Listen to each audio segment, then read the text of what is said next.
Okay, the press have joined the meeting. So we're ready to commence.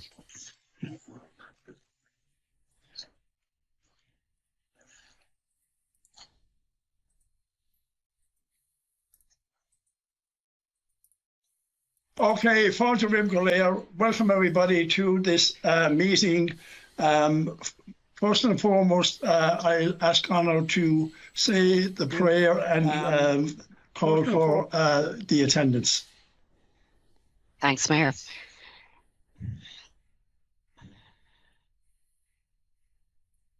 Okay, an animal big and spirit, nave of men, Curd Bannock and Guna shot August Croig Shinner, good there, burst on the fubble, 3 years star Dana, amen. We'll just do the roll call now. So, Councillor Ger Barron.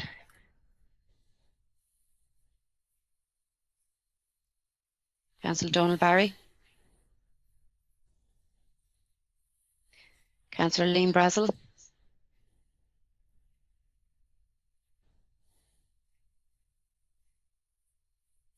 Councillor Joanne Bailey. On show. Councillor Declan Clune. Here. Councillor Joe Conway.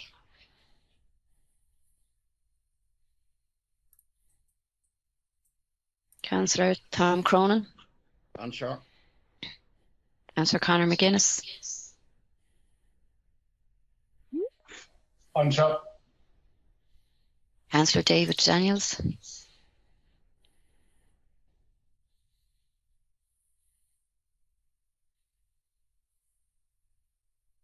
Councillor Declan Ducey.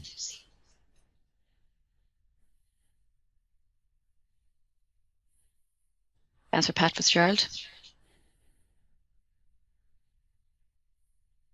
On show. Councillor Stephanie Keating. I'm here. Councillor Christina Kiley.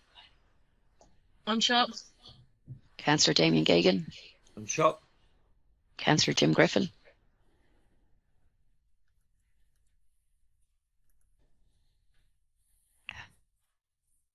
Councillor John Hearn. On show. Councillor Joe Kelly. Councillor Jason Murphy. On show. Councillor Pat Nugent. On show. Councillor Seamus O'Donnell.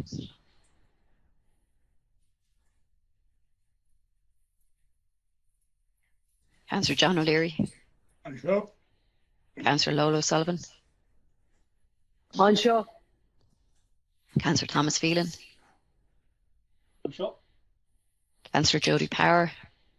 On show. Councillor Shawnee Power. On show. Councillor John Pratt. Apologies. Councillor Eamon Quinlan. On show. Councillor Frank Quinlan. Here. Councillor Seamus Ryan. Present. Councillor Mary Roach. Your Honour. Councillor Mairead Tobin. On show. And Councillor Adam Wise. On show. If I missed anybody, you can just let me know. Okay. Thanks, Mayor. Good, Honour. Right, this meeting has been called by 5 members of the 5 Sinn Féin Council members under Section 4C of the Water City County Council standing orders and in accordance with paragraph 6 of Schedule 10 of the Local Government Act 2001. Could I just say at the outset, it's been the most difficult meeting that I've been involved in since becoming mayor to organise because of everybody's diary is full to the neck, and including councillors and council officials. And to me, the time frame within the legislation is equally as short. But nevertheless, we got to achieve it, and we have the meeting up and running for this afternoon. Could I also say that just in relation to the running of the meeting, under the standing orders, councillors will be allowed 2 minutes of contribution, and in the event of a motion, the proposer of the motion will be allowed 2 minutes, and any replies or additions to that will be 1 minute from each councillor. Could I also I also I want to propose a suspension of standing orders this morning for what I term is to get an informed debate on the issues that is before us in the 3 items on the agenda. So I'm proposing that item 2 be taken first in front of item 1. Could I have a seconder for that? Councillor Rowland. Councillor Quinlan. That has been seconded by Councillor Laura Thullum and Councillor Quinlan. So I'm taking item then. I'm taking item number 2 then, report from the executive regarding emergency accommodation capacity in the city and county.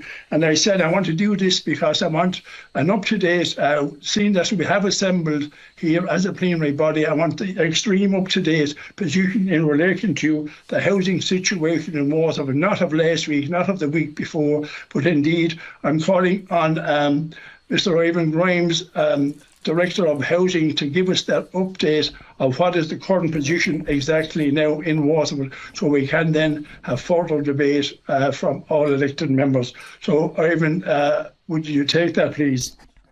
Yeah, thank you, Mayor. I'm just going to try and share a very brief presentation I prepared. Can you see that? Yes. Yeah, so I've just prepared a few slides to set out a couple of headline things for you, Mayor. First of all, I suppose in relation to our existing homeless service capacity, what I'd say at the outset is it is an ongoing challenge and has been for several years to ensure that the capacity that we have is sufficient to meet the need for people who are at risk of homelessness in Waterford. And it's kept under ongoing review, but you can see the capacity there at the various hostels. I suppose just to clarify there, the 19 OFD, that means on front doors, they're housing units which we have traditionally found difficult to allocate as part of our allocations policy. And they've been, I suppose, they're provided under lease to Focus Ireland, who operate them as a emergency accommodation for families. Now, at present, there is some capacity there. They're utilised by families for a short period of time until we find alternative longer-term accommodation, which usually has been through our HAP Place Finder service.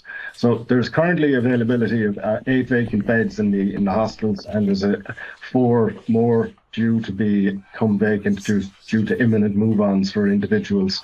And I suppose it's worth noting that our Waterford Integrated Homeless Service work bringing all of the agencies required to help people move out of emergency accommodation as quickly as we can.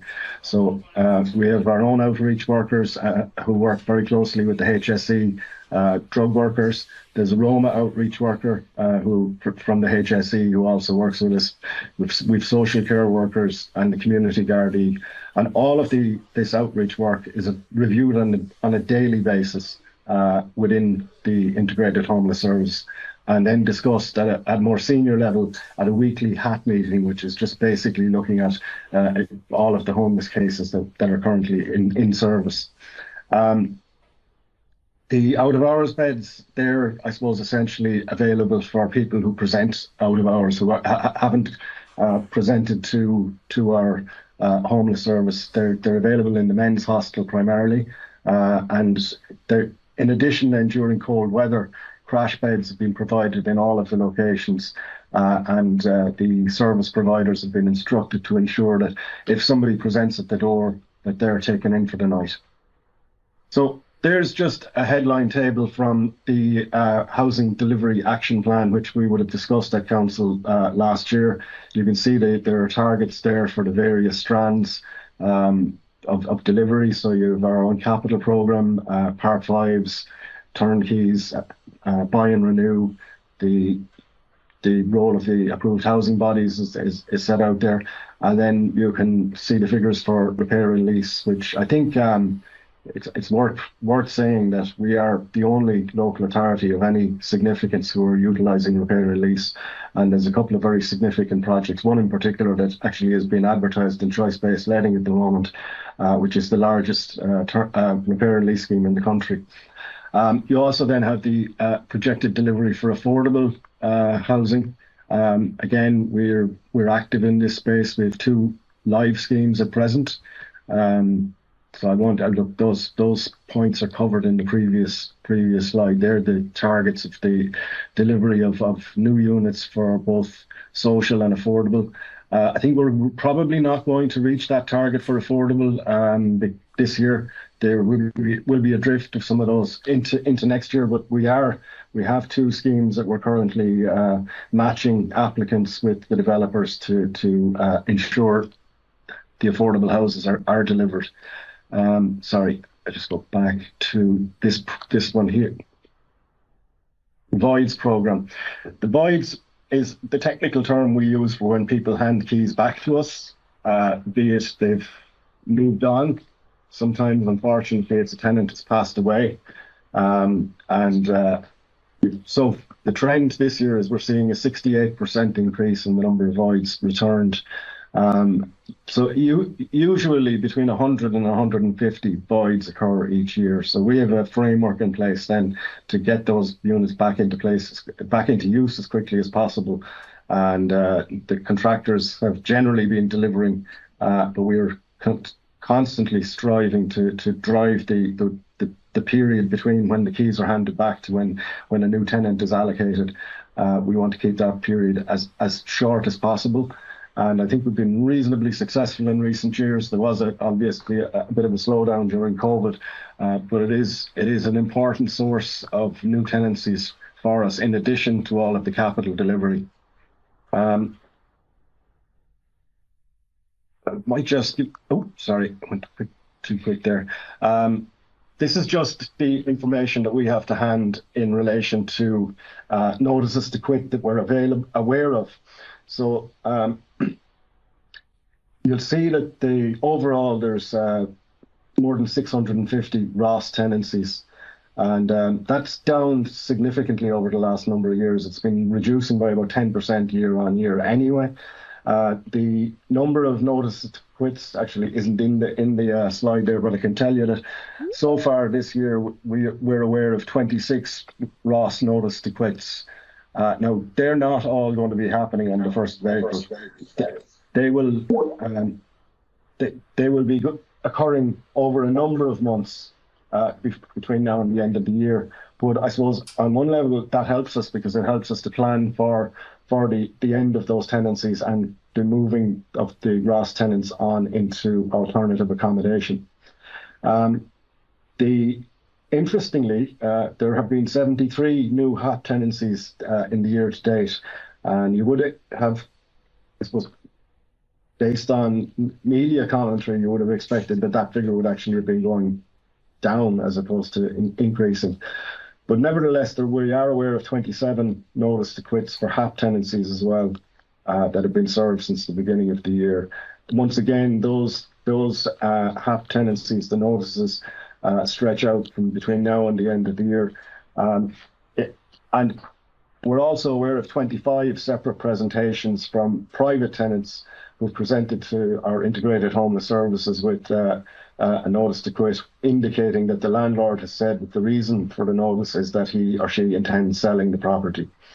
And it is important, certainly in relation to private tenancies, that we be made aware of them.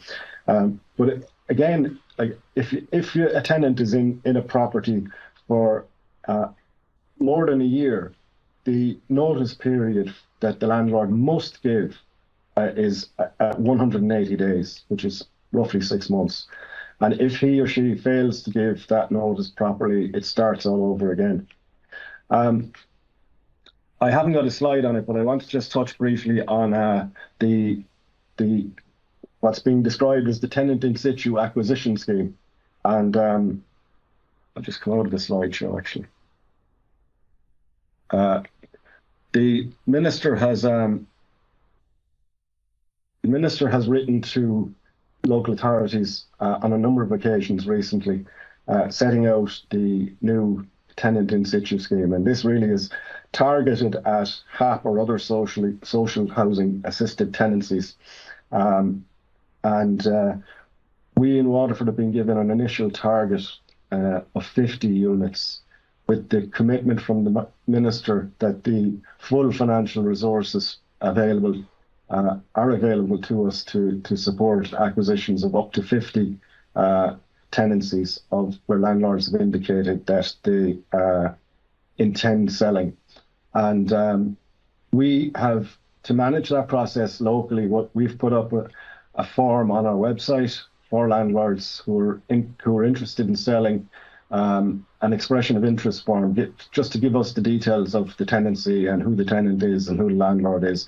We'll make contact with the landlord then. And we have commenced that process. I don't have the exact number with me because it's an ongoing process, but as of the end of last week, we were in discussions with about 10 landlords.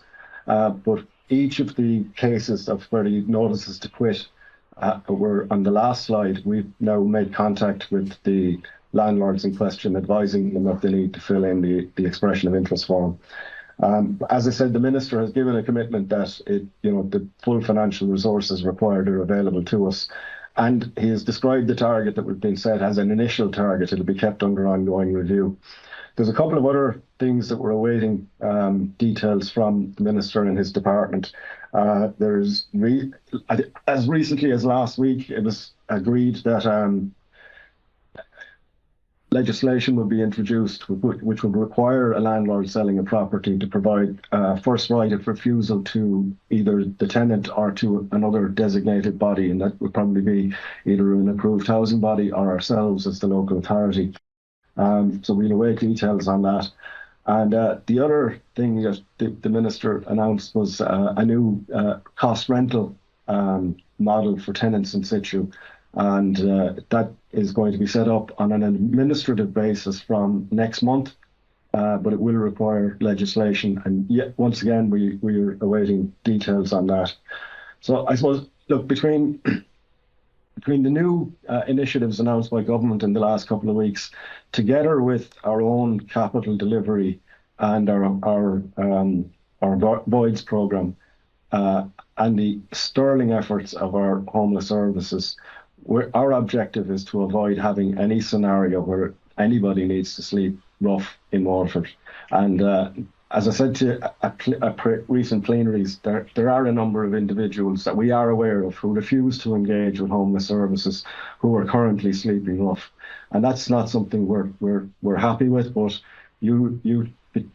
between ourselves and the HSE and the Community Gardaí, we make efforts to ensure that doesn't happen. The capital delivery model here, while we've been set targets, we're always ambitious and we want to try and exceed them. So we don't see them as a ceiling. We see them as kind of a minimum we want to achieve. And in fairness, our capital delivery team here, led by Paul Johnston, in the last number of years have been probably to the fore nationally in terms of delivery. So look, Mayor, I don't propose to say anything further. I don't know if Michael Walsh wants to add anything to what I've said, because he may have an even more strategic national view on things. Okay, thanks, Ivan. The CEO, Chief Executive Michael Walsh, is on, as this is the section regarding the executive bringing us up to speed. Has the Chief Executive anything to add? Mayor, I think Ivan has captured the broader background pretty well. I think, like most places in the country, there's nobody within our organisation but recognises that housing is critical. I think, generally speaking, in the grand scheme of things, we've done pretty well compared to some of our peers, would be my view. That doesn't mean there aren't pressures out there, or that there aren't people, suffering eviction or any of the other things. The reality is that we've a reasonable pipeline, is the way I'd put it, in terms of delivery in our main urban centres. There is a price point issue in Dungarvan, and we do want to try and expand private sector supply there to more than one provider. We would be, in terms of supply, the reality is on the private sector side of things, in Tremor and Waterford, I think they'll build to demand. Generally speaking, as we're speaking at the moment, there's plenty of planning permissions, a lot of other things.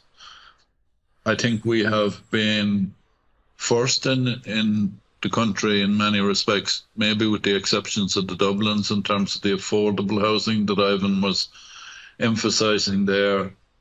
I'd be very satisfied with our overall delivery on social. Our intention would be to bring to you cost rental proposals in the next couple of months, whereby we'd be looking to move into that sphere, and that will need specific consideration by yourselves. And I think we'll be one of the first in the country to do that if we do so as well. And then I would equally be saying on the homeless side, I'd reiterate what Ivan's was saying there. We have generally, and we're a bit unique in the country, have managed to avoid any significant numbers in B&Bs or otherwise. We obviously have people in purpose-built homeless accommodation, but they tend to need that nature of accommodation. But in terms of families, which I think are primarily probably the concern of this meeting, in general terms, we've managed to keep people in on-door solutions generally. And it would be our objective to do so on a continuing basis. Is it a bit more pressurised than it was? It is. But the reality is we would have an objective, and I can absolutely assure you we will comply with our statutory obligation, which is that we won't leave anybody without a roof over their head, if you know what I mean, no matter what the circumstances, as long as they engage with us proactively and as long as they're willing to do so. So we would emphasise, of course, that engagement is vital here. I would like to equally acknowledge, as Ivan did, the role that Claire and the homeless services team, Louise in particular, have, and the multi-agency team that work with them have, I think, made a very significant contribution over the last number of years. It's there's, you know, in any of the individuals we deal with, there are always trying circumstances. But on the whole, I think they've done a very good job and are an exemplar in the country in terms of the overall structure and setup and how we're doing our business. So on the whole, look, I wouldn't in any way diminish the pressures that are in the housing space. But I do believe that we are doing things to the extent that we as a council can, to be honest about it, to mitigate any of the problems and pressures that are out there. The reality is we had, I suppose, really significant population increases in the last number of years. Certainly in the city, it was far and away ahead of anything elsewhere. We managed to do that in the context of keeping people in homes generally. And I would take a degree of satisfaction from that performance. It is, I suppose, a self-imposed pressure because we do want to see population growth. We do want to see employment growth. And in many respects, that is reflecting pressures inevitably into the overall housing provision area. But look, that's a positive. And on the other side, we are doing as much as we can, and Ivan and the broader team are doing as much as they possibly can in terms of ensuring that our performance in this area is such that we can hold up our heads, if you know what I mean. And I think they've done that extremely well in the grand scheme of things. Beyond that, look, I know different members will have different views as to what solutions could be there. We're trying to use every tool in the armoury that the Housing for All plan makes available to us. And right out to tackling vacancy and dereliction and other things at the moment. There's a very broad suite of activities across the whole council, and we're trying to do everything any single thing really that we think can bring about improvement in any shape or form in terms of housing provision. So I don't have anything much more to add, Mayor, than that to Ivan's thing, and I'll leave it over to yourselves.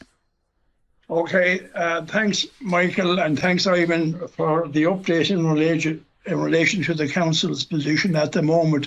So now I revert back. That it concludes item number 2 on the agenda. I'll revert back to item number 1, the opportunity for council to comment on the housing and homelessness crisis in the context of ending the eviction on the ban. But first to indicate and is Councillor Conor McGuinness. And just to remind all councillors, and there won't be any effort today not to allow every councillor that wishes to get in, but I will remind you, in the interest of complying with our standing orders, it's 2 minutes per contribution per councillors. So, Councillor Conor McGuinness, thank you. And I suppose it's ourselves in the Sinn Féin group that triggered this meeting. This emergency meeting to discuss the impending ending of the eviction ban and the escalation in households that may and undoubtedly will become homeless as a result of that decision. So thank you, Mayor, thanks to the meetings administrator for facilitating the meeting on foot of our request last week. And I do understand the amount of work that it has taken to organise schedules and to make this happen. Waterford, as we know, is in the grip of an unprecedented housing crisis due to a decade of inaction by successive governments. And rents are continuing to spiral out of control. The very underwhelming delivery targets for social and affordable housing are just not being met. They're not being met year on year. House prices are continuing to rise, and that's putting a generation of families and workers into a broken rental market. Homelessness has become an all too common feature of Irish society. At last count, to January figures, 11,754 across the state officially recorded as homeless, and tens of thousands more who don't fall within the government's narrow criteria for what constitutes homelessness. When the current evictions ban was introduced in November, we in Sinn Féin and many other parties indeed, and experts on this and academics and people involved in the sector told government that they needed to use this breathing space to provide a series of emergency measures, including increasing and accelerating the delivery of social homes. And this didn't happen. The government chose not to do it for one reason or another, whether it was ineptitude or just a lack of political will, we don't know. But now we've renters facing the prospect of being made homeless at the end of the month. And where these people are going to go, these individuals and families, adults and children, we don't know, and government has singularly failed to provide the response to that. According to the RTB, there's 3,000 eviction notices that are going to fall due in April. 20 seconds remaining, Councillor. We have 119 no-fault eviction notices for Waterford. So where are these households to go? We don't know. The eviction ban is by its nature an emergency measure designed to prevent a huge uptick in homelessness and to buy time for government. But government has squandered this window of opportunity that they were given. Meanwhile, the homeless and emergency accommodation here in Waterford is at, and across the state is at breaking point. We see here from the report. Councillor, your time has concluded now. Vacancies and 4 imminent. 119 households don't fit into 8 vacant vacancies in emergency. Councillor, Councillor, can you conclude? And I would implore government and I would implore all our councillors here to back a motion later in this meeting and to call on government to do the right thing here before it's too late. Thank you. Thank you, Councillor McGuinness. Councillor Lola O'Sullivan. Thanks, Mayor. I hope you're going to let me go over now as well. Councillor, I've outlined the position. I've outlined the position in relation to time. So I'm treating everybody the same. Okay, I hope you will then. The demand for housing, social and private, is definitely significant across the country, and Waterford is no exception. There is no doubt that this demand is not going away in the short term. It's important, therefore, that local authorities are given the resources and the support from government to meet this demand. The reality is the government have provided resources, and luckily, because of, as the director said, the sterling efforts of the housing department in Waterford, we have benefited significantly from that. I think a good example of this is the repair and lease scheme. And I know the idea for the scheme was initially proposed by by our own housing department. From the outset, we have provided with funding required to deliver this. There were 71 units delivered at St. Joseph's site on Manor Hill in Waterford in the city, and this is by far the biggest repair and lease scheme in the country. And that was delivered by our housing department. The first phase of this scheme was recently advertised on choice-based letting, and the entire scheme is being targeted with older households wishing to get to the right size. Across the country, we need more of this kind of scheme as our population ages. The government has put a particular focus on bringing vacant and derelict and unused houses back into use. In addition to the funding, the local authorities' grants are now available for individuals who wish to buy vacant properties 20 seconds, Councillor. Use. The belief of this approach is obvious. Through the repair and lease and other recent schemes targeted existing vacant and derelict properties, we can bring houses back into use quickly. We can avoid lengthy delays due to the planning and procurement. We can also provide the type of houses that the population need. Mayor, you allowed Councillor McGuinness. Councillor, I'm calling time. I'm chairing the meeting. I'm calling time. I'll give you 5 seconds to conclude. I'll leave it at that. Thank you. You leave it at that. Thank you. Okay, thanks, Councillor O'Sullivan. Councillor Joe Conway. Good morning, there. I hope you can hear me. I'm down in West Kerry at the moment. I'm not too... Yes, we can hear you loud and clear from West Kerry, Councillor Conway. Lovely. Thanks, John. I have 3 things to say. First of all, as far as I can see, my camera isn't working, so you're going to be denied the pleasure of my comely visage on this occasion. But I just want to make 2 further points, and that is that there may be a certain amount of scepticism in relation to the value of a meeting like this, but I do think it's very important that this pressing issue is kept before both the local population in Waterford and whatever pressure can be brought to bear in keeping the squeezes on national government as well. But I just want to say in balance in relation to that I have absolute confidence in the Chief Executive, the Housing Director and his team, that they are doing everything that is humanly possible in Waterford to address the issue of homelessness, the housing crisis, and also the amount of dereliction that has been historically presented to us in Waterford. So I do think that it's important that we all like to be told when we're doing a good job. And I do think fundamentally there is a good job being done here in Waterford by the housing section. And I think I personally would like to acknowledge that. And I'm sure a lot of my colleagues in the council would like to acknowledge that as well. And it's an important message to put out there because when it comes to delivering for the people in Waterford, the best that can humanly be done under the circumstances, I think is being done. And I want to put down a marker to that regard. Okay, got a marker there. Thanks, Councillor Conway. Councillor Joanne Bailey. Thanks, Mayor. Councillor Bailey, yeah. Thanks, Mayor. Between RAS, HAP and the social housing list, we have over 3,000 people waiting for the forever home in Waterford. Social homes to be delivered for this year is 370 homes. This number is very underwhelming. Are we on schedule to reach this, Ivan?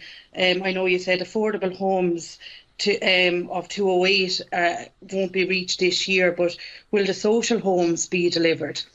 All I want is a plan. The plan to deliver 375 social homes this year is not enough. Not since the income threshold was increased, meaning more people are now eligible for the housing list. And with the eviction ban going to be implemented in April, there will be extra families looking for a home. I feel the government hasn't given enough funds to local authorities to make the real dent in social housing list. We all know the hard work that you, Ivan, and your team are doing, but if the funds aren't there, how can we help the many families and phone calls that we are receiving? They knew the eviction ban was coming and the best they could come up with was a tenant in situ. and only being allocated funds for 50 houses is in my opinion, not good enough. Tenant in situ should have been implemented months ago, and now in the form now available for landlords. The criteria is just mad. I think I was looking at the form today, Mayor, and it just there's so much criteria for landlords to go through. For example, 20 seconds, Councillor Bailey. A family renting a house of 15 years was given a notice to quit. They do not receive HAP, they're not on the housing list, and the tenant in situ can't help this family. They're a couple in their 50s, so securing a mortgage is hard, and they don't have the 10% deposit saved. Thanks. So where will this... Conclude, Councillor Bailey, please. And just on one question for Mr. Grime, the Vides programme, what is the normal time frame to get these properties back? I know you said you had 100 to 150 units, but just what's the time frame? Thanks, Councillor Bailey. Thank you.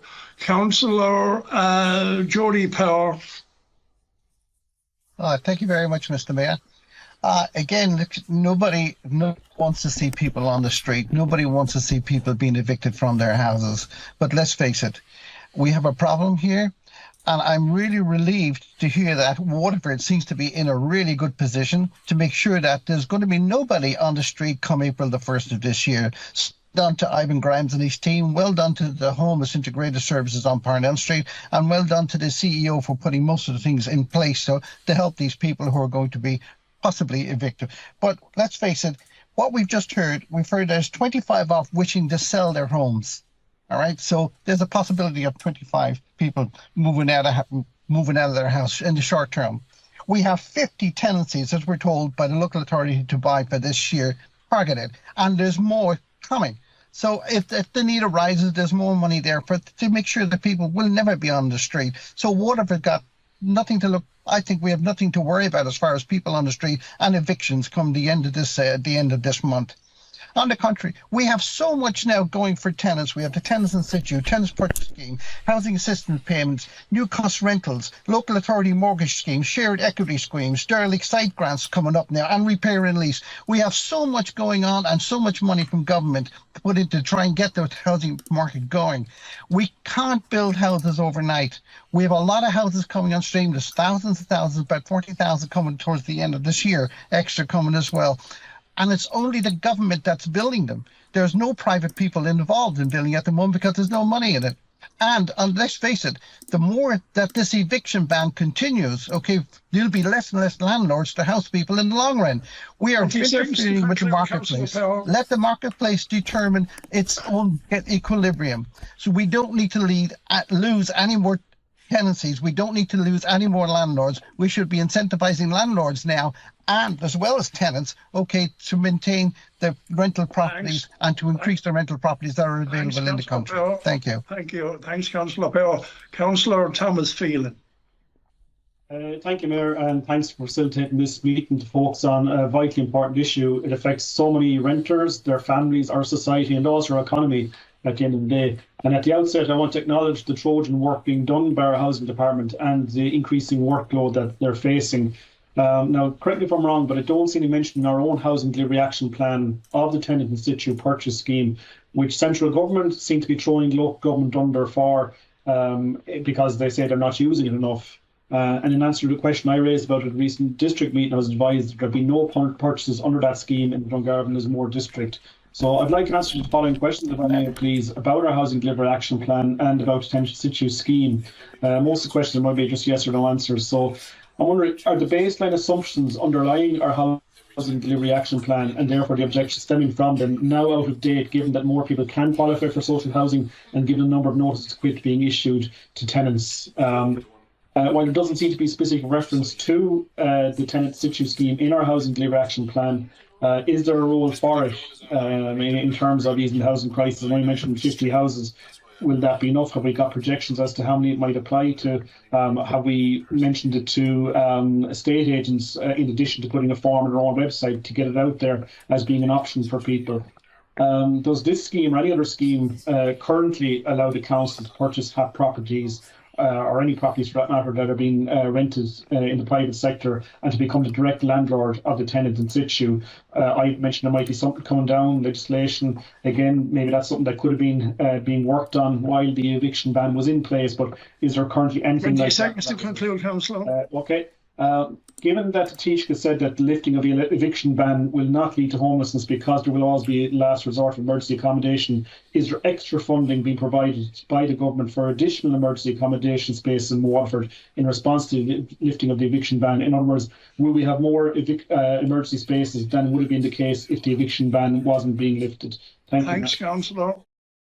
Thank you, and thanks, Councillor.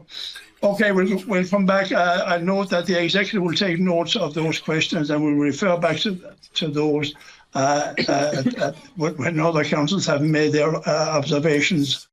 Okay, Councillor Seamus Ryan. Thank you, Mayor, and thanks to Ivan and his team for putting together that presentation.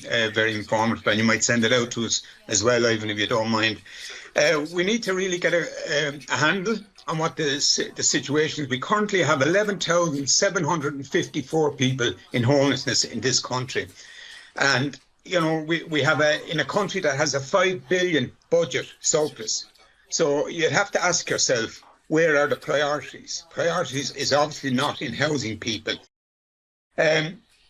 Also, Mayor, Waterford itself, despite being in a rent pressure zone, rents continue to rise way above the 3 and 4% that a rent pressure zone was supposed to keep to.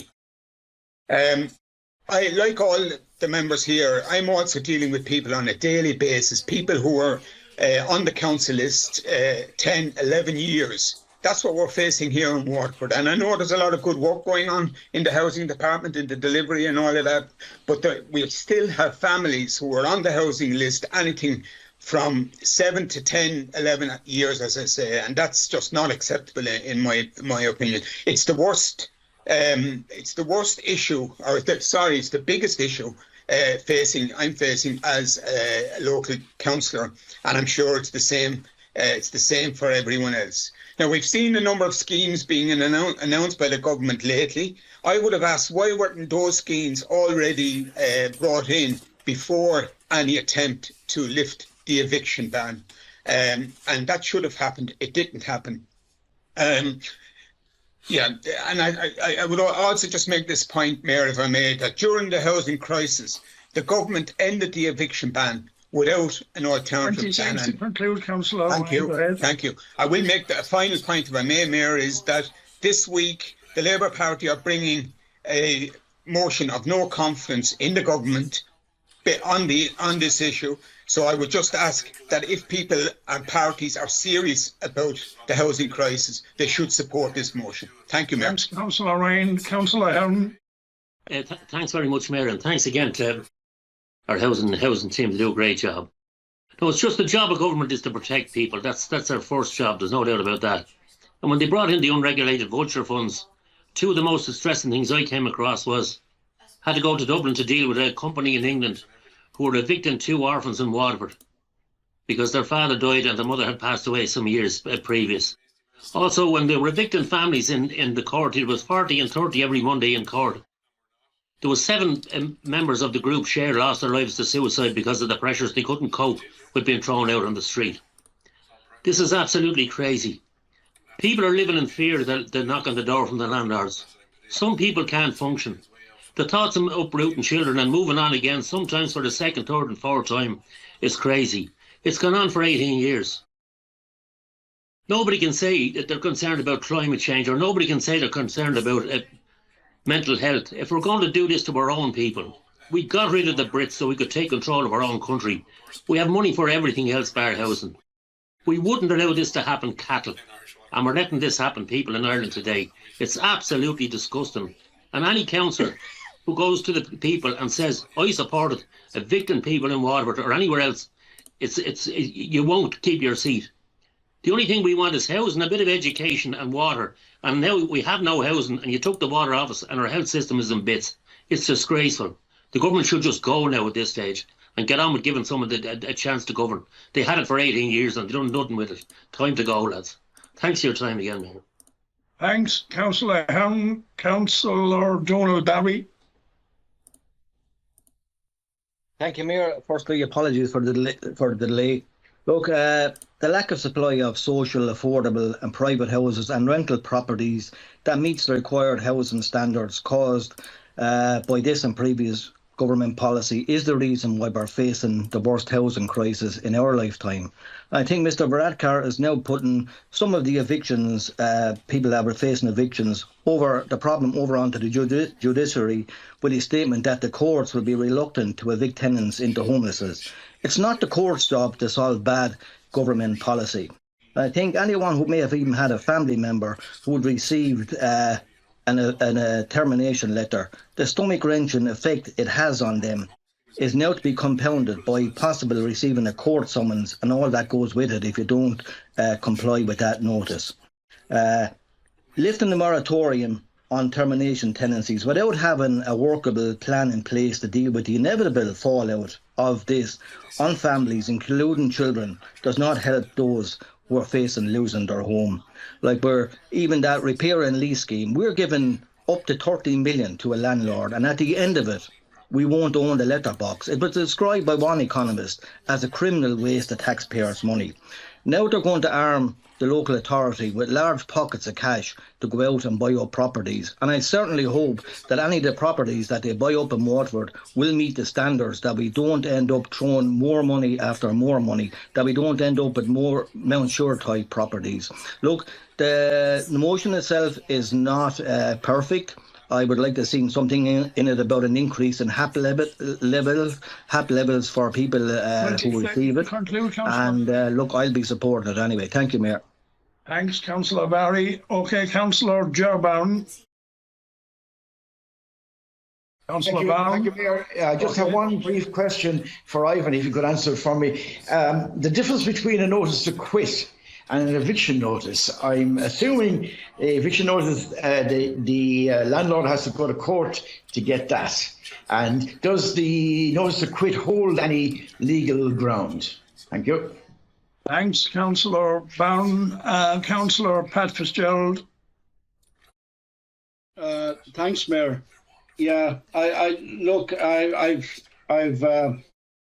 we all know the housing office in Waterford and every other local authority in this country are doing their level best to try and deal with this situation. Now, I do say try and deal with this situation because nobody could deal with this situation the way the government has kind of enacted, say, that the HAP scheme over the years and things like that. Like, when this HAP scheme was introduced in 2014, it was only a kind of a stopgap measure.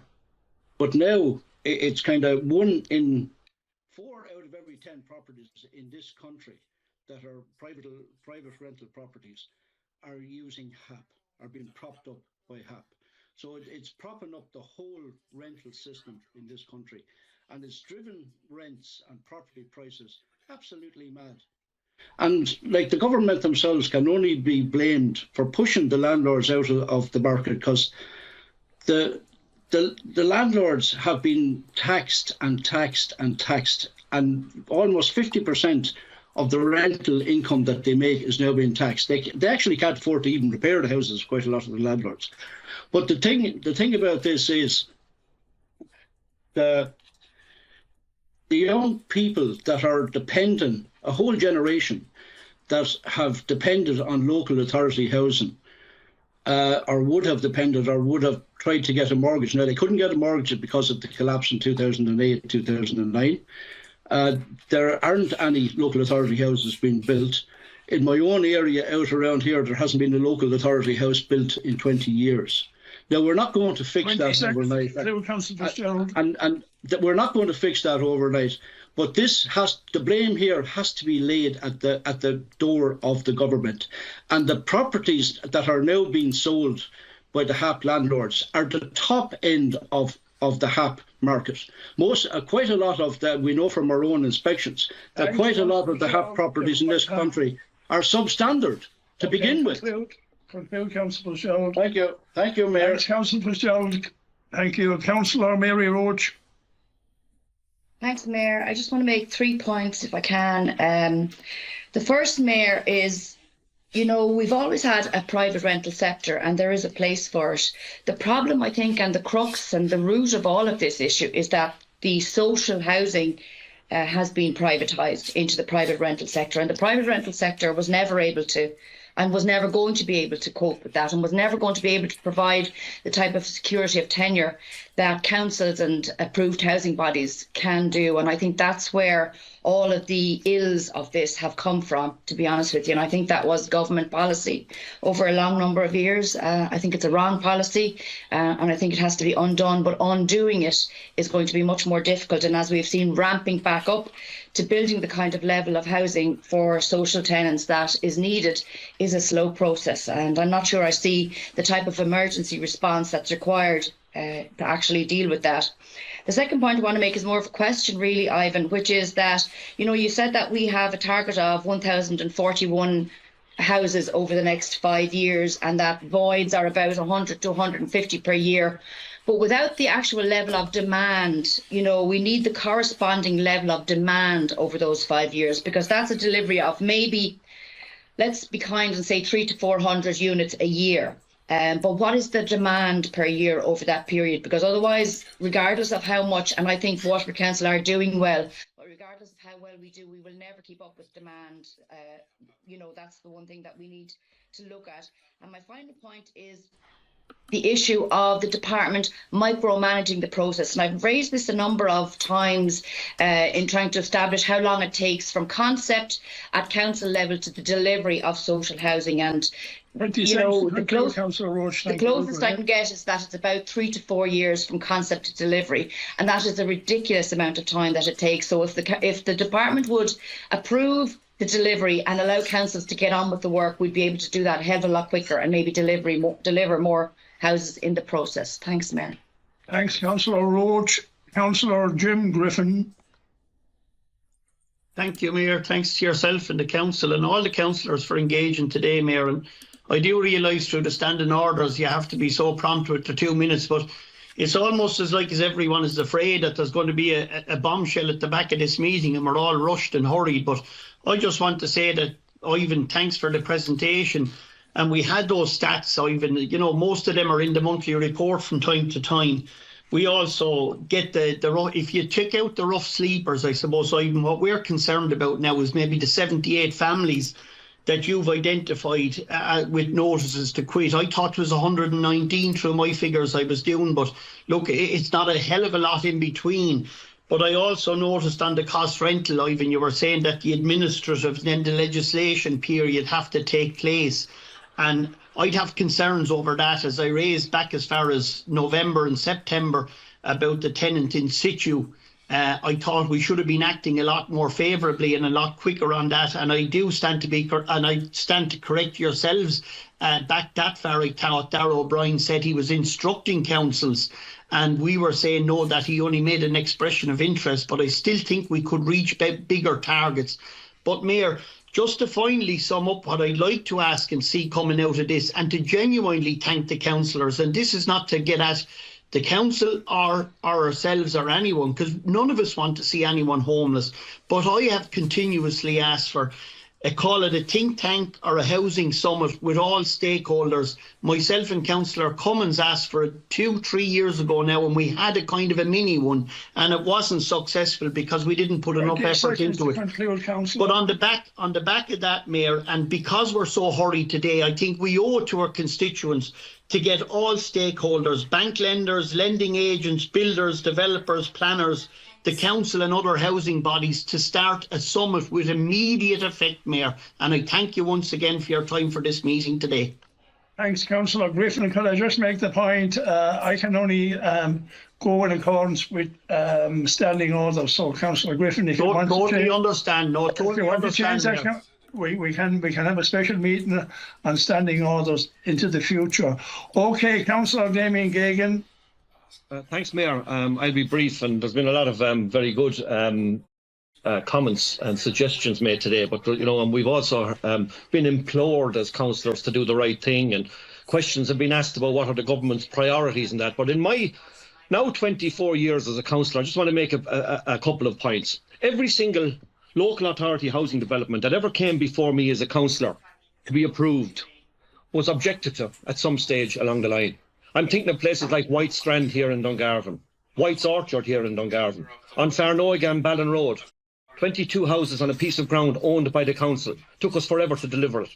An 8-page objection came in from a councillor sitting at this meeting today, telling us to do something, do anything except build local authority houses there.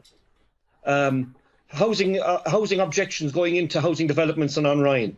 Back in 2020, there was a development proposed in Ballinasha in Waterford City. The Metro City Council was divided on it. 10 votes to 7 it passed. Councillors need to stop objecting, and they need to stop moving the goalposts when the projects are coming before us as councillors. I mean, what was proposed in Ballinasha was 22 local authority houses. Next thing, all of a sudden at the council meeting, we need to provide affordable housing, so we need to scrap the council houses. Stop objecting and stop putting moving the goalposts when it comes to delivering housing projects. And as I said, in my 24 years on the council, every single housing development that came before us was objected to. Some of them went on afterwards and actually won awards for their design and have been absolutely excellent housing estates to live in. And I just also want to say, I'm making those comments as someone who was reared in a council house, and I'm very, very proud of that fact. Thank you, Councillor Gagan. Okay, during that debate, there's been questions raised. I'll go back to the executive now in relation to questions raised by Thomas Phelan, Councillor Ballon, Councillor Roach, and Councillor Griffin. So could we have Ivan, you'll probably take those questions. I will, Mayor, and I'll try and be as brief as possible. And I've made a note of the questions. And Councillor Bailey asked a couple of questions. Will our social units target be met? Yeah, that's our objective, Councillor, and having regard to the fact that we're talking about capital projects, there can always be slippage on one or two of them. So we're constantly on the look for alternatives, be they turnkeys or accelerated Part 5 or indeed repair and lease projects to not only get to our targets but to exceed it if possible. You also asked what the voids target is. Well, the frameworks we have in place, there's different timelines set out depending on the actual work required to bring the property back up to rental standards. Presently, the most recent NOAC report on performance indicators, I think we were somewhere like 23 weeks was the average turnaround time. Ideally, we'd like to get that back down to half of that. Our turnaround time in pre-COVID was 12 weeks from keys being handed back to it being re-tenanted, and we'd like to get back to that figure. Councillor Phelan asked a number of questions in relation to the Housing Delivery Action Plan and the impact of the new tenant in situ scheme. I suppose any plan, once you publish it, it's out of date the following day, but it doesn't mean that we don't try to implement it. I would say that the in situ scheme is additional to the Housing Delivery Action Plan, and the in situ scheme is also targeted at HAP and other social tenancies. So I hope that answers those questions. In relation, you also asked, have we got additional homeless services funding? We have received funding for 2023 with the promise from the Minister that if there was any additional levels of funding required, that would be accommodated by his department. So we work collectively, we work within the Southeast region, we work with the 5 local authorities, and funding is allocated to the Southeast region, and Waterford as the lead authority in the region then allocates funding across the other 5 local authorities. And generally speaking, in the past, where any of us have required additional funding, it has been forthcoming from the department, and I'd expect the same. Councillor Barron, you asked a very good question, which I'm not sure if I have the right answer for you, but essentially a notice to quit must comply with the regulations, so that it must give the appropriate notice period to tenants for the notice to quit to be a valid document. I think you're probably right. An eviction notice would be the document that would emanate from a court hearing on a application by a landlord to secure vacancy from a tenant. Councillor Roach, in relation to demand for social housing, there is an annual exercise conducted and by each local authority and then validated by the housing agency. So essentially, the most recent housing needs assessment that has been published was for 2021, and that indicated over 1,267 households on the social housing list in Waterford. In addition to that, then you have the tenancies. The HAP tenancies are eligible to apply for housing on choice-based letting. That's another probably 1,600 households can avail of social housing supports. Sorry, Ivan, would you just give me that number again, please? 1,267 is the official figure, and in addition to that, there's about 1,700 HAP tenancies who are eligible to apply for social housing on choice-based letting.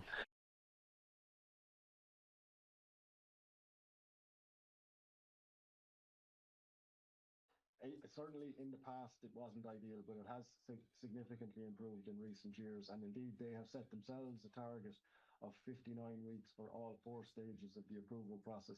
Now that doesn't happen on every occasion because some projects are more complex than others. But I know that the department have a strong commitment to improving their own internal approval timelines.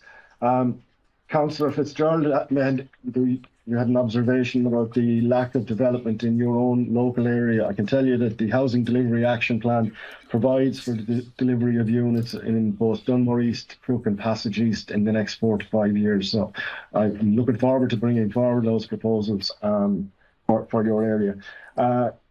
Councillor Griffin, in relation to your suggestion about the Housing Summit, we had one a number of years ago, and it was I'm not sure how much value added it brought, because part of the problem here is that we're discussing issues which are also the subject of national policy decisions. So our scope to vary national policy is limited enough. But certainly there are benefits in bringing in particular sectors like the local estate agents and developers for discussions. But I'm not sure the big showcase event contributed a whole lot, but there was some good interaction after that with individuals who were at those meetings. And I think, Mayor, that's all of the questions. Okay, thanks, Ivan. Mayor, sorry, I had a question as well. Mayor, I asked a question that in light of there being 8 vacancies in emergency accommodation and 4 imminent hopeful vacancies, but 119 households facing notices to quit being actionable from the 1st of April, where are those people expected to go? 119 into 8 vacancies just doesn't fit. And what we're talking about here is very good, but we are looking to the future. We are looking at significant timelines for delivery. So from the 1st of April, assuming these evictions are actioned, which they may well be. Okay, thanks, Councillor. Where do those people go? Thanks, Councillor. Ivan, can you replace that? I think it's unfair to say that all of the notices to quit will take effect from the 1st of April. That's not actually the information that we would have. Now, the only information I have to hand right here in front of me, Councillor, is in relation to the Ross notice to quits, right? So there are presently 26 of those, and the timeline for those varies from May out to November of 2023. So that gives us as a local authority time to put in place. Sorry, Councillor. Put in place. Councillor McGuinness, let get you in play. So for Ross tenancies, as a local authority, we're required to rehouse them. Okay, so for those tenancies, we now have a time period to plan for rehousing of those tenancies. The new in situ scheme is intended to deal with the HAP tenancies that have notices to quit. Again, those timelines will not all be coming into effect on the 1st of April. That isn't the information that we would have. Now, we will try and expedite the discussions with the landlords if they're willing to sell to the local authority. And as I said in my initial comments, the challenges for us in meeting the demand for homeless services has been an ongoing thing, and it isn't something that's just materialised in the last number of months. It's been ongoing for several years, and I suppose that's how the commitment of our homeless services to moving people on, to getting people, to making sure that the capacity that we have for both individuals and families is sufficient. We probably will need to do a few more own front doors, and we're looking at those options currently. And in terms of the hostels, the objective is to work with the individuals to get them rehoused as soon as possible, and to avoid having people staying in emergency accommodation on an ongoing basis. Thanks, Mr. Grimes. Okay, Councillor Joe Kelly is indicating. Mayor, I'm really sorry, but just on the 25 private tenants and the situ, that doesn't help them. So I asked the question, what would that household do? Like, what would you suggest, Ivan? 25 private tenants are being given the notice to quit, and where the tenants in situ won't cover them. So no, as currently it won't, and I suppose ultimately if they are in a situation where they are homeless, they can present to our homeless services, and we'll try to accommodate them using either our own front doors or alternative accommodation. But I suppose the importance here for people in those circumstances is to present and identify the fact that they have a notice to quit as early as possible, so that our homeless services can then work with them as an individual family to try and find alternative accommodation, either using our contacts with estate agents or other schemes. But if those families are ultimately made homeless, and I'm not convinced that all of them would be, but that's just my own personal view, ultimately the support is our homeless services on Parnell Street. Okay, thanks, Ivan Grimes. Councillor Joe Kelly. Margaret Vera. I won't be very long, Mayor. I'm just coming in on what Ivan said around the numbers of people on our list, and said the numbers he gave between the housing list, the HAP, and even you hook in the Ross tenants, we're up over certainly 3,000 people. I'm not saying that we have to now next week house 3,000 people. It's built up over years. But what it is, though, is indicative of the failure of the housing system over many years, and many governments for that matter, not just the current government. Everybody has had a hand in it. So I think that in itself is the failure that has happened in this city and indeed all across the country. HAP scheme transferred effectively public money, millions, probably billions at this stage, into private hands. And it took the burden of building local authority houses from the councils. And I think that going back that 10, even 20 years of tactic has been wrong. And it's been a mistake. And now we're starting to reap the benefits, the unsatisfactory benefits of it. So I just wanted to say that. And I believe that never mind the effects of the eviction ban, bad as that's going to be, we can't forget, as I said, the 3,000 plus people. And the ones that are not counted are those who are commonly referred to as sofa surfing, living with family, friends, relatives, moving from house to house. So the numbers are even higher than that. So I just think that the whole housing system, effectively as a method of looking after our people, has fundamentally failed for large numbers of the population. And until there's an entire rethink around all of that and the whole HAP support system, then I think we're always going to have this problem. And I just want to finish by thanking Ivan and his team, because in a situation where it's practically impossible to handle the pressures, the team are doing their utmost to help everybody that they can. But we're running out of space. There's 8 or 9, 10 vacancies, and Ivan's team can only do so much. I just think the bubble has burst on this, and I don't know where it's going to end up. But I just wanted to say congratulations to Ivan and his team for managing this massive crisis as best they can. Good there. Thanks, Councillor Kelly. Councillor Jason Murphy. Thanks, Mayor, and thanks to everyone for their contributions. I'm happy to be here today and to discuss this, what is an extremely important issue. Every councillor in this room, I would say that 80 to 90% of their representations are in relation to housing.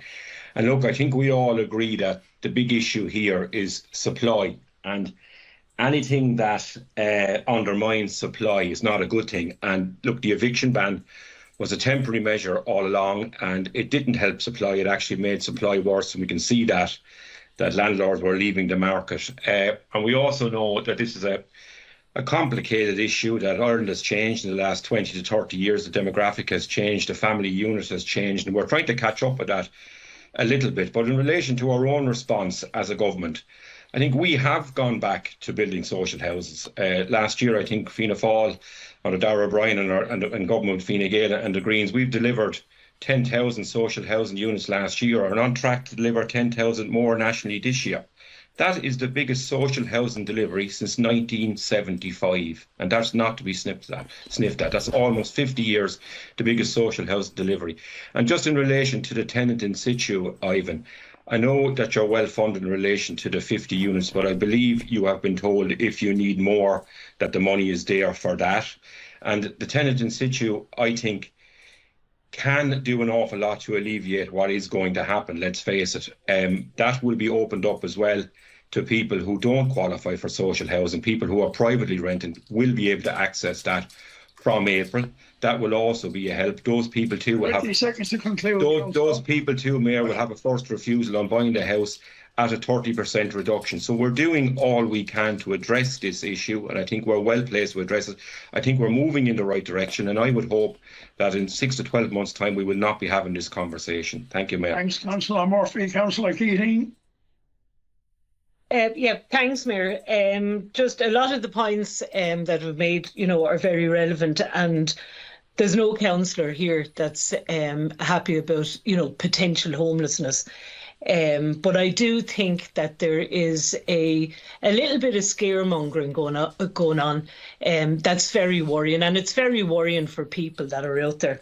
There's two particular schemes, like Councillor Gagan. I was literally born and raised in a council house, which my parents then paid the rent to the rent man every week and subsequently bought it through the rent man. So, I'm a big advocate of social housing, and there's nobody can contradict the fact that it's Fianna Fáil who has delivered the most social housing in Ireland to date. There are other parties that have been in power, including Labour as a junior partner, where I think there was about 70 houses built over a period of time. So, a little bit of scaremongering. I want to focus on two particular schemes.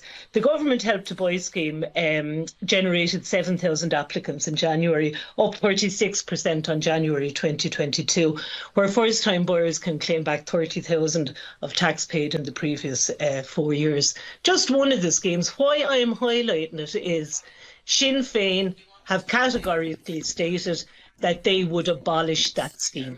Okay, I don't know, do they have an alternative? But I'm not into abolishing schemes. I'm into finding a solution.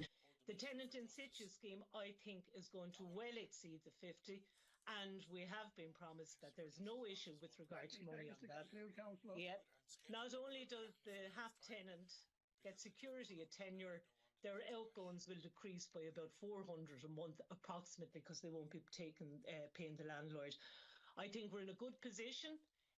I think we have to stop scaring people, and we have to offer solutions. And if anyone comes to us, we have to direct them, rather than giving out about the government. Say, look at this scheme, would you not? Thank you, Councillor Keating. Thank you. Councillor Johnny Powell.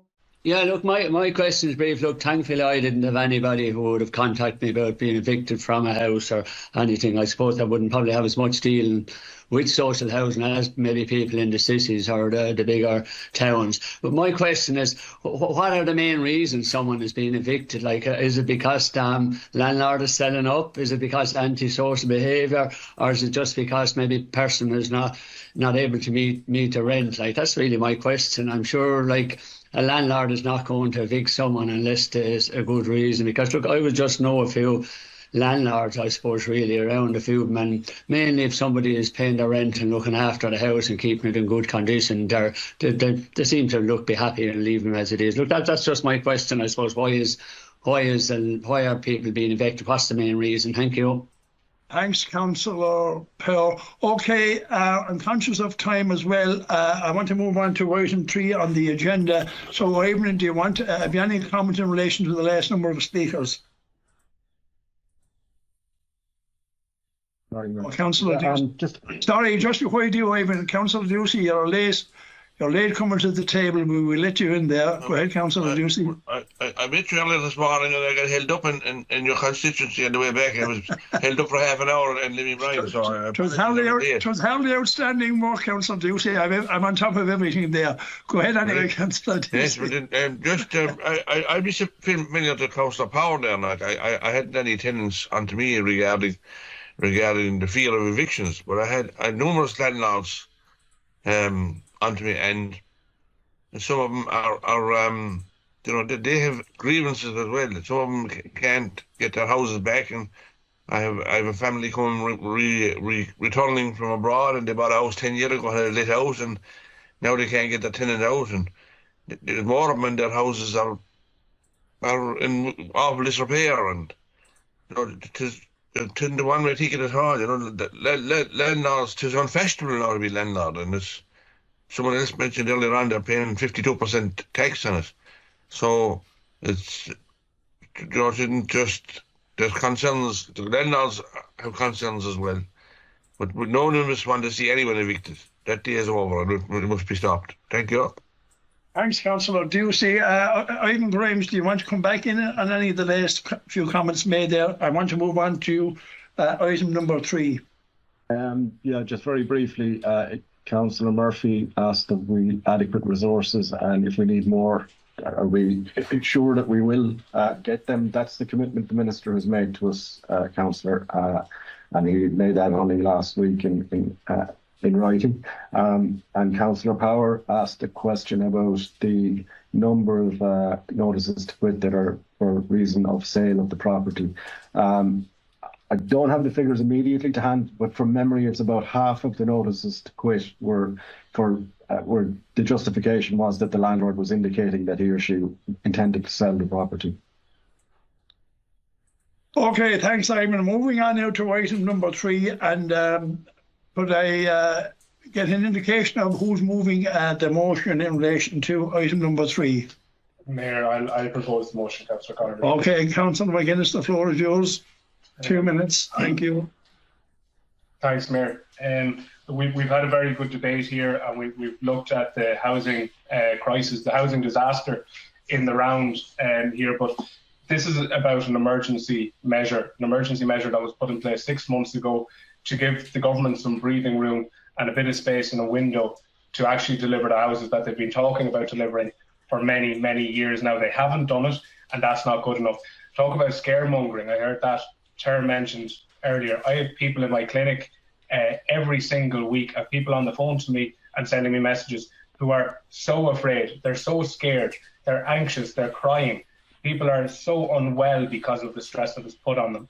I think it's just very, very important to clarify that according to the Residential Tenancies Board, there are 119 notices to quit, no fault notices to quit for households in Waterford City and County that are actionable from the 1st of April. It'll be up to the landlords whether they want to action them, but they exist. They're there. They're confirmed figures. They're out of 4,500 across the state. We have 119 in Waterford. That's 119 families or individuals who are facing eviction from next week, whether we like it or not. Some of them are in HAP, some of them are private. They're not assessed for social housing supports. They're just paying their rent. And that's no fault evictions. It's not because they've done anything. It's because the landlord wants the house back. A number of speakers have made the point that this all stems from the fact that government over the last 10 years made a conscious decision to push social housing into the private sector. That's what's to blame here. Nobody's looking for an indefinite eviction ban. The motion that's before you today calls for an eviction ban up to the end of this year. That's to give the government parties, to give the government more breathing space to do what they should have been doing for years. Less talk, more action. Build houses, refurbish houses, get delivery working. And there has been some modest and meagre success, and that from government. And that has been driven by local authorities, by housing departments up and down the state, including our own, which has been exemplary in doing what it can with the schemes that are available, with the delays that they are subject to, with the frustrations that come day in, day out from the department. I won't mention specific examples, but I would have raised at a district and plenary level small housing, social housing developments in rural parts of Waterford where there's complete buy-in, nobody's against them, there's no issues with them, and it's taking through the fast track process months upon months of back and forth to even get approval. So that's where the problem lies. It lies with the lethargy and the lack of political will. I say it, people might disagree with me, but a lack of political will from the minister, from the political leadership of this government to getting this problem solved. So we need to see it happen. I would ask all councillors here to back this motion. I think it's important to note that a very similar motion was passed with cross-party support, including from parties that support the current coalition government in Cork City Council last week. And I think we need to send a very strong message from Waterford City and County Council, from this Thanks, Councillor. Elected by the people of Waterford City and County Council. Let's not get rid of this eviction ban. Let's extend it to the end of the year. Thank you, Councillor. And the government, let's give them the chance to put things right and to get serious about housing delivery. Thank you, Councillor. Is there a seconder for the motion? Me, please, Mayor. I had to turn off my camera because my internet is a bit bad here. Okay. Councillor Bailey, thanks. Go ahead, Councillor Bailey. I'm seconding the motion because of the families I have heard from that are facing eviction. And out of this meeting today, I hope that the department will send down additional funding for social houses so the authority can start building more and try to make a real dent in our housing lists. Thanks, Mayor. That's all I have to say. Thanks, Councillor Bailey. Okay, is there any amendment to the motion, Councillor Keating? Yeah, I'd like to propose an amendment, please, Mayor. With regard to section 2, I'd like to propose the amendment that the council calls on the government to prioritise the rollout of the provision of the firstly home purchase tenant in situ scheme for HAP recipients, secondly home purchase with rent back on a non-for-profit basis, and thirdly first refusal of home purchase at 70% of house value for purchasing tenants. That the government agrees to provide funding to Waterford City and County Council so that no cap on house purchases need to be applied should we exceed targets. That additional staff positions are adequately funded from the central government to deal with the expected surge in demand for the above schemes. And that given Waterford City and County Council is the national leader in the repair and lease scheme, that all unused funding under the scheme by other local authorities should be made available to be spent by Waterford City and County Council at the end of the year. Thank you, Mayor. Thanks, Councillor Keating. Is there a seconder for the amendment? I second it, Mayor. Seconded by Councillor. Yeah. Seconded by Councillor Jason Murphy. Yeah. Okay, we have a proposal and an amendment. I would have to take the amendment first. So we'll. Sorry, can I ask for that to be? Mayor, yeah, can we have that in writing, Mayor? Whatever was. I can put it into the chat. Would that suffice? Yeah, would you please? Yeah. Yeah, one sec. Yeah. Okay, so we have an amendment and to the motion. Do we agree we'll take it? Hang on. Mayor, can I ask, does that amendment include the reversal of the no-fault evictions ban? 1 sec, sorry, I'll just put it in here, Mary, 1 sec. Oh, you want to reverse that no-fault evictions? That's the amendment as stands, it's in the chat. Oh. Mayor, could I ask that once it's put in the chat, we might have a 5-minute review of this and come back online again. I think it's too important just to take it on the screen where we're just trying to divulge that amendment. Thanks, Mayor. Okay, listen, we'll give 5 minutes there for to process and to give due consideration to the amendment. So listen, we'll be back online in 5 minutes and we'll ask everybody to mute their computers. Can we clarify, is the amendment in addition to the existing text in section 2 of the proposal, or is it replacing entirely section 2 of the proposal as it was put in the first place? Councillor Keating, can you? Sorry, John, I just had an email open there as well. What was the question? Is the amendment replacing the current section 2 in its entirety, or is it in addition to the existing text? It's replacing. Replacing, yeah. Councillor Griffin, did you want? Stephanie, could you clarify you're bringing in a new rent?